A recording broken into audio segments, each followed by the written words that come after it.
I was asked that this stance is very comfortable going toward my jab. And it is. But what if I go this way? And I actually forced the guys that I train to learn to fight this way because of the question that was asked.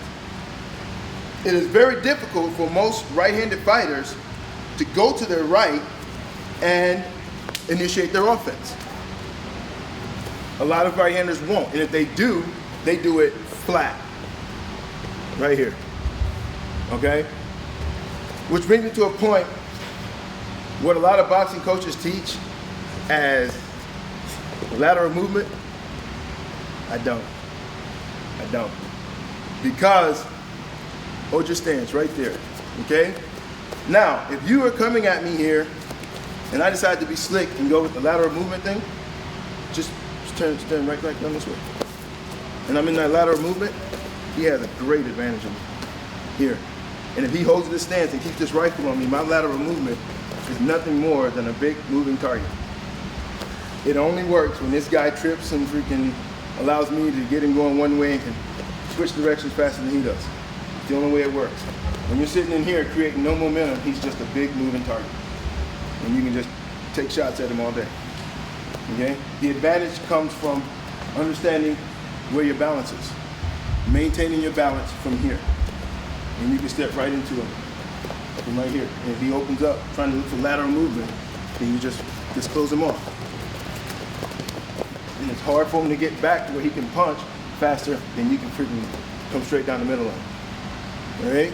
So you'll understand today that everything, the biggest advantage in this whole style is maintaining this stance. You can actually have all the mobility, all of your punches come from this stance. All of them. Whether you're throwing hooks, uppercuts, body shots, come from that stance. You don't have to shift up. A lot of people get mixed up when they throw combinations because they're throwing and shifting out of position to throw these combinations. The overhand right, you're coming right out of that. You're hoping that this guy accepts that overhand right. People don't understand how long it takes to deliver that shot.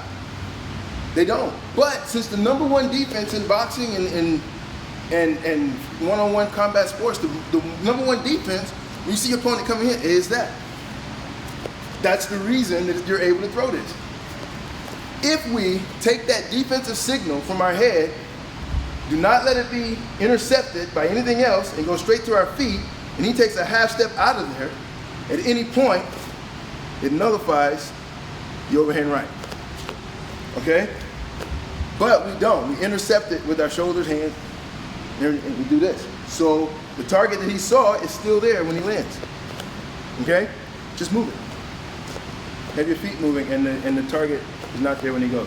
Now, holding your stance here, to come to your right or to your strong hand, you're going to make a small push off of your rear foot.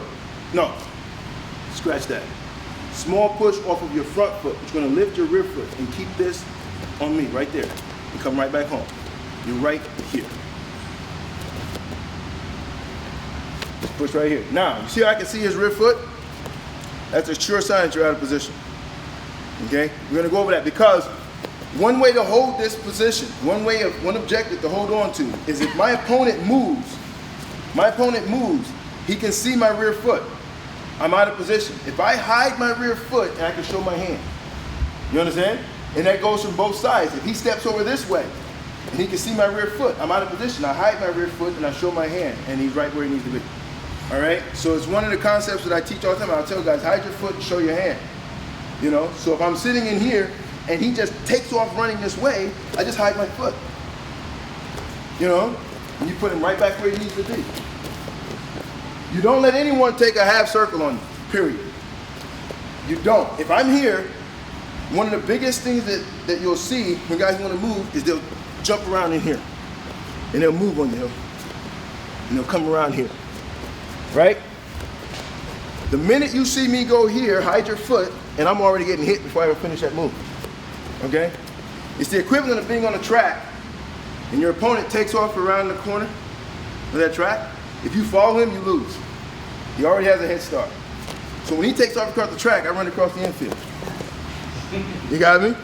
And if he sees me, he says, ah, he takes off back across the track. I cut across the infield. All right, I'm not chasing him around that track. Okay, so the minute I'm here, my opponent takes off around that track, I cut across the infield. And I put him right back where he needs to be. And he can keep running. He can keep running all day, and we'll do it all day. Until he realizes he's taking the long way around. All right? And that's the thing in this game, is that everyone thinks that when they make a mistake, the way to fix it is to do it faster. You know, they go for a shot and they get caught, they'll run the same move, just do it faster. That's not the answer. If I walk into a sliding glass door, a running start isn't going to change it. You know? It's not going to change anything. I'm just going to hit it harder. So I need to learn to do something else. I need to open the door, go around it, do something else. But to take off running and do it again doesn't matter. So now, the same thing works here. Now, you can realize right now, see how your heel's in the air? Sure. All of your weight's right here. All of your weight's right here. What you want to do is what we call the blind man stance. If you ever notice, if you turn off the lights and walk across the room, you walk differently than you do with the lights on? Yeah, because you're more balanced. You are more conscious of your balance when you close your eyes than you are when you have your eyes open. Because you don't know what you're going to run into. All right? So when we're here, because we're seeing, we do this. Sit back on your stance here so that you're more balanced. And you can actually move from your waist a lot better than when you're here. You limit your movement by leaning into this. But we've convinced ourselves, because our bodies work in a circular motion, we equate power with wind up.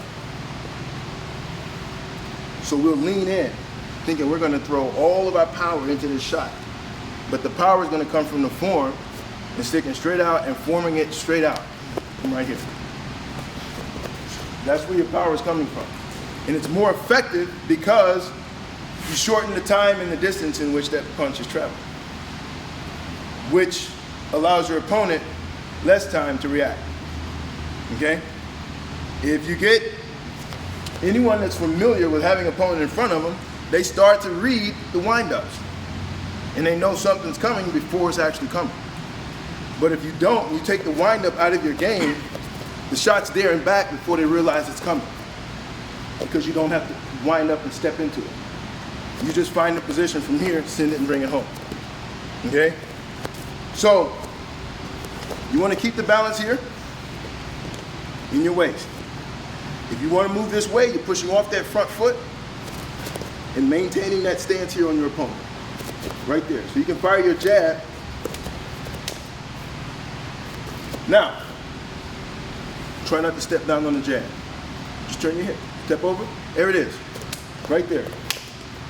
And when I come here, you have the ability to move back without stopping your movement. Creating that momentum, having to stop the momentum to come out. You can step down with that jab right here. Your opponent can come under. You just hide your foot and keep coming. No matter which way he goes, you're able to change direction because you're keeping your balance here as opposed to swinging it here. Okay? So now, what I want you guys to do now is the same thing we just did. I want you to work going the opposite way. Go towards your power hand.